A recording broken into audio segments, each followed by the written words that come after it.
Hello and welcome to the Bioteratory family. I hope you all are doing very well. और आज से हम लोग स्टार्ट कर रहे हैं क्लास 12th बायोलॉजी एकदम मस्त तरीके से। और यहाँ पे हम लोग चैप्टर वाइज ये देखेंगे आपके प्रीवियस ईयर में किस तरीके से क्वेश्चंस फ्रेम हुए हैं। तो हर चैप्टर का हम एक पूरा एग्जाम का क्वेश्चन पेपर का पैटर्न फॉलो करेंगे। तो ये एक डिफरेंट रहेगा तरीका ये समझने के लिए कि पर्टिकुलर चैप्टर से किस किस तरह से क्वेश्चंस फ्रेम हो सकते हैं। तो स्टार्ट करते हैं अपना आज का एक वीडियो। और अगर आपने चैनल अभी तक सब्सक्राइब नहीं करा है तो इसको प्लीज लाइक शेयर सब्सक्राइब कर लीजिएगा। तो आगे का आप स्टार्ट करते हैं हम लोग आज का धमाकेदार सेशन। तो पहला क्वेश्चन जो हमारे पास है, in which of the following plants are both male and female flower born on the same plant and the mode of pollination can be गिटोनोगैमी और जीनोगैमी। तो भाई ये बताना है कि मेल और फीमेल प्लांट दोनों सेम प्लांट पे तो हो रहा है, लेकिन इसमें जो मोड ऑफ पॉलिनेशन है वो गिटोनोगैमी एंड जीनोगैमी। और ये दोनों मोड ऑफ पॉलिनेशन सपोर्ट करते हैं किसको? क्रॉस पॉलिनेशन को। तो papaya, date palm and spinach example होते हैं डायोशियस के, यानी कि इनका मेल पार्ट या मेल फ्लावर प्लांट और फीमेल फ्लावर प्लांट डिफरेंट होता है। लेकिन यहाँ पे हमें बोला मेल एंड फीमेल फ्लावर दोनों सेम प्लांट पे हैं। तो इसका करेक्ट आंसर होगा मेज, क्योंकि मेज जो है वो एग्जाम्पल होता है मोनोइशियस का भी। और इसमें जो मेल पार्ट होता है उसको हम बोलते हैं टैसल्स एंड फीमेल पार्ट जो होता है उसको हम बोलते हैं कॉप, राइट। तो इसका करेक्ट आंसर जो है वो है हमारा सी, आंसर सी, मेज।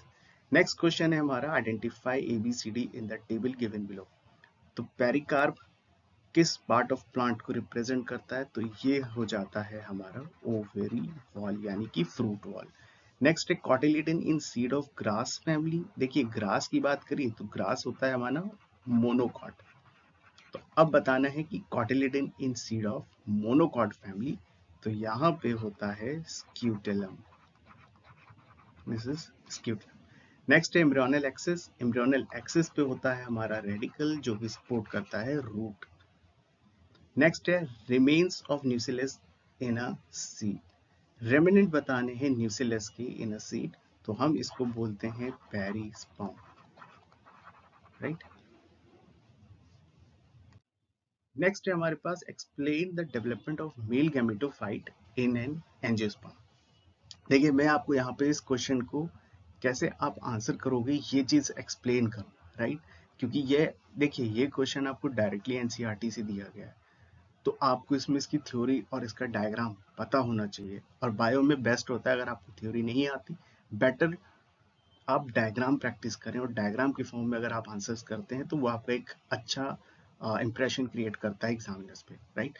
तो यहाँ पे हमारे पास explain the development of male gametophyte. देखिए मेल गैमेटोफाइट्स की बात हो रही है, यानी कि गैमिट्स। तो इसमें कुछ चीज समझ लीजिए, गैमेटोफाइट तभी बनेंगे जब मियोटिक डिवीजन होगा, ठीक है। तो आप इस आंसर में आप मियोटिक डिविजन्स के बारे में बता सकते हो, ठीक है।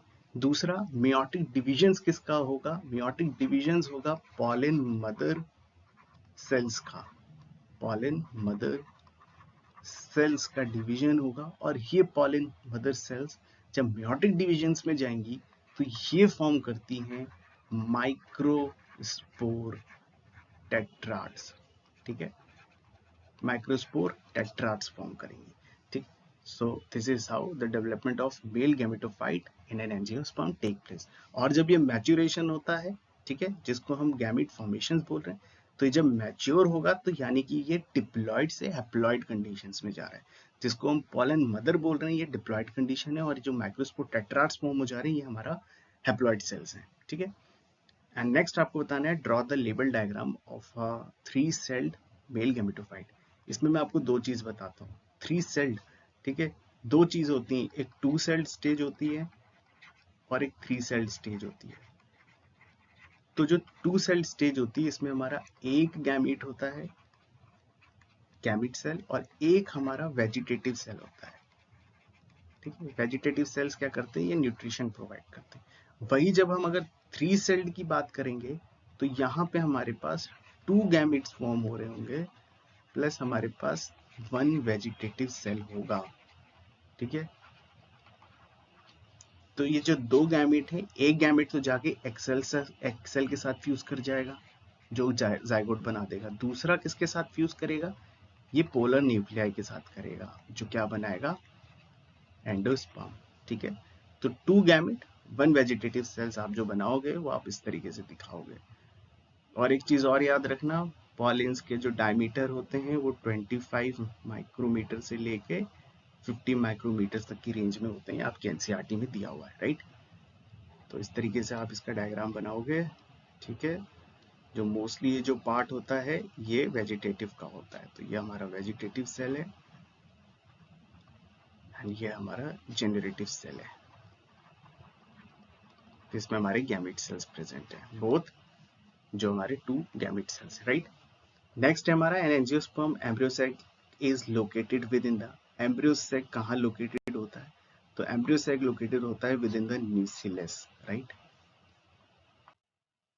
नेक्स्ट क्वेश्चन है हमारा, name any 2 outbreeding devices that flowering plants have developed and explain how they help in encouraging cross pollination. Outbreeding device का मतलब क्या हुआ, देखिए आउटब्रीडिंग डिवाइस से कंफ्यूज मत होना। आउटब्रीडिंग का मतलब सीधे समझ जाना, आउट से मतलब कि वो खुद के पॉलन से फ्यूजन नहीं करेंगे, ठीक है। खुद के जो उनके पॉलेंस होंगे उससे फ्यूजन नहीं करेंगे। खुद के मतलब कि जो एक फ्लावर है, ठीक है, जो एक फ्लावर है, ठीक है, इसमें अगर हम देखें both male and female parts present हैं, तो जो उसका मेल पार्ट जो पोलेंस फॉर्म कर रहा होगा वो उन पोलेंस के साथ फ्यूजन नहीं करेगा, रादर वो सेम स्पीशीज के डिफरेंट प्लांट्स के साथ फ्यूज करेगा। यानी कि अब यहाँ पे हम गिटोनोगैमी और जीनोगैमी की बात करें जो कि क्रॉस पॉलिनेशन को फेवर करते हैं। और क्रॉस पॉलिनेशन इंपॉर्टेंट क्यों होता है, क्योंकि क्रॉस पॉलिनेशन से वेरिएशन जनरेट हो सकते हैं। तो 2 आउटब्रीडिंग डिवाइसेस आपको यहाँ बतानी है। तो आउटब्रीडिंग डिवाइसेस का मतलब ये हुआ कि सेल्फ पॉलिनेशन को जो प्रिवेंट कर रहा है, खुद के पॉलन से फ्यूजन नहीं करेगा ताकि उसको वेरिएशंस ज्यादा बनाने, ठीक है। तो वेरिएशंस बनाने के लिए 2 आउटब्रीडिंग एग्जांपल्स आप ले सकते हो डिवाइसेस। एक होता है आपका आप डाइकोगैमी लिख सकते हो, दूसरा आप लिख सकते हो स्टेरिलिटी, ठीक है। और यहाँ पे 2 एग्जांपल और आ जाते हैं, एक आ जाता है हेटेरोस्टाइली, हेटेरोस्टाइली TYLY, और एक और आ जाता है आप पे हेरकोगैमी, ठीक है। ये 4 मैंने आपको बता दिए जो कि आउटब्रीडिंग डिवाइसेस हैं। यहाँ पूछे 2 गए थे, मैंने आपको 4 बता दिए, राइट। अब इनमें डिफरेंट डिफरेंट कंडीशंस हो सकती हैं। कुछ ऐसे फ्लावर्स होते हैं जो मैकेनिकल बैरियर्स बनाते हैं ताकि खुद के पॉलन से उनका फ्यूजन ना हो। कुछ में ऐसा होता है कि उनके male flower and female flower इतने डिस्टेंस पे होते हैं, फिलामेंटस डिस्टेंस, स्टॉक डिस्टेंस इतनी ज़्यादा होती है कि वो नहीं फ्यूज कर पाते हैं खुद से, खुद के मैचुरेशन पीरियड डिफरेंट होते हैं, राइट। तो ये सारे इसके एग्जाम्पल्स हैं। नेक्स्ट क्वेश्चन है हमारे पास, explain the process of double fertilisation in an angiosperm, ठीक। और ये starting from germination of pollen grains to the stigma, mentioning the ploidy of end products form at the end, state the role of synergies during the process, course of the process।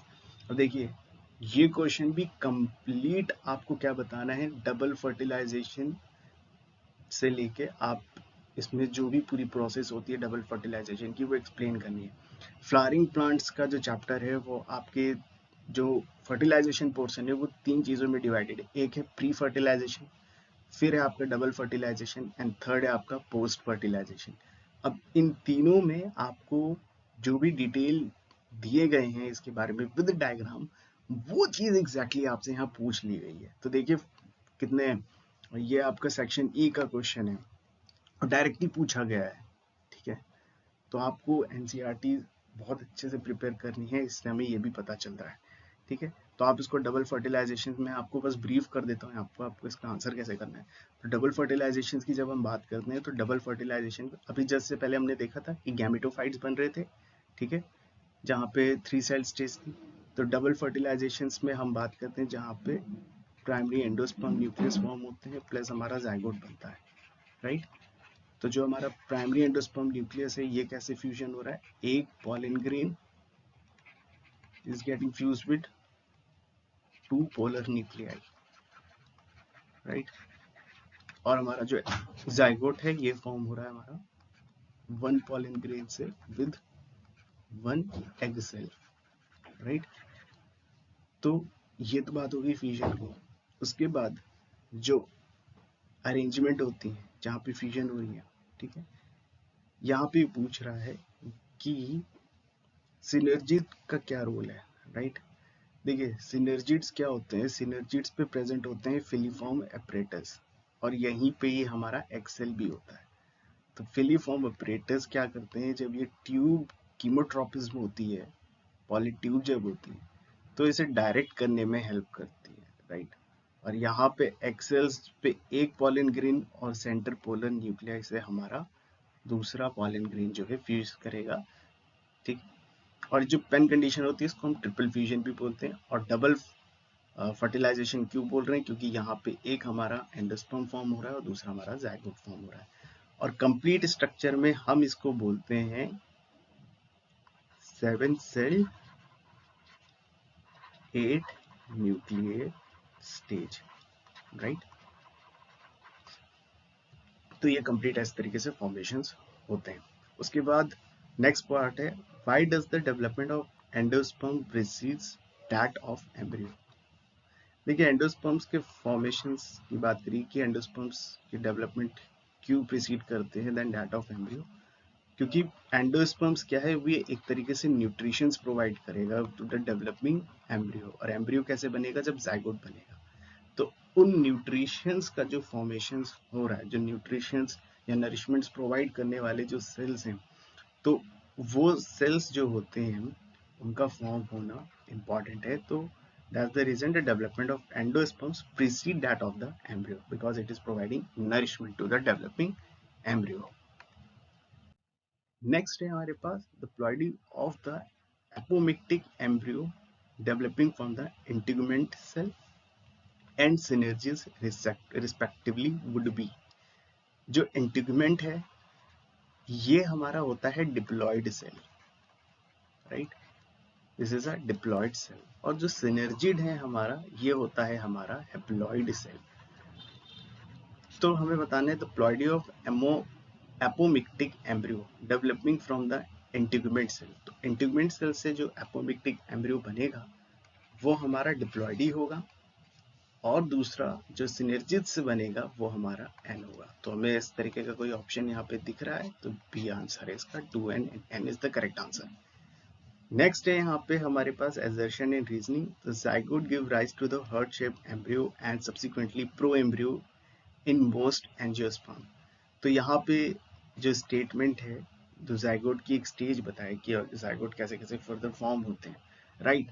तो यहाँ पे it is saying that कि it is giving rise to the heart shaped embryo and subsequently pro embryo in most angiosperm. लेकिन pro embryo form होता है, इसके बाद globular embryo form होता है, then heart shape embryo form होते हैं। तो ये जो स्टेटमेंट एसर्शन का है ये तो गलत हो गया। नेक्स्ट हमारे पास जो जाइगोट है, it is present at the micropylar end of the embryo sac and develop into the embryo. यहाँ पे हमारा रीजन सही है, राइट। तो हमारा एसर्शन इसमें गलत हो गया और रीजन हमारा इसमें करेक्ट है, राइट।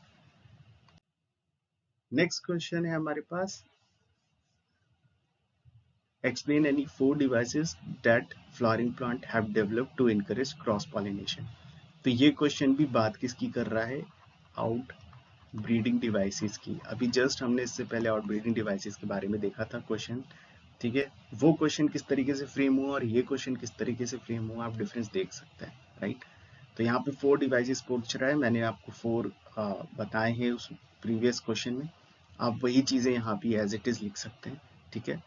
और क्रॉस पॉलिनेशंस क्यों सपोर्ट करते हैं, क्योंकि यहाँ पे हमें वेरिएशंस मिल जाते हैं जो कि मॉडिफिकेशंस के साथ होते हैं, वेरिएशंस होते हैं, इसलिए वो better fitted for the survival होते हैं, राइट।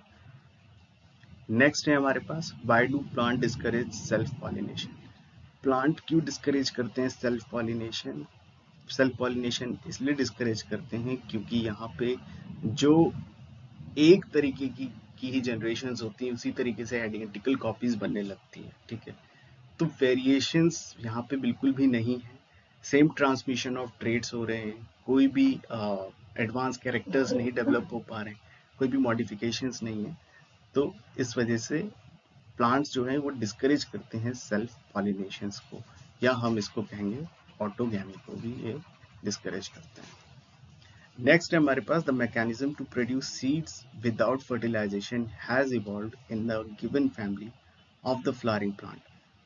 तो mechanism to produce seeds without fertilisation, तो यहाँ पे एपोमिक्सिस की बात हो रही है, राइट। तो एपोमिक्सिस में हम देखते हैं कि it is evolve from Asteraceae family. Asteraceae family से ये इवॉल्व होते हैं, तो इसका करेक्ट आंसर है एस्टीरेशी। और इसका करेक्ट आंसर क्या होगा? Grass, right. सो ये थे आज के हमारे 10 क्वेश्चंस। आई होप आपको वीडियो अच्छी लगी होगी। मिलते हैं आपसे नेक्स्ट वीडियो में। Till then take care, bye and all the best.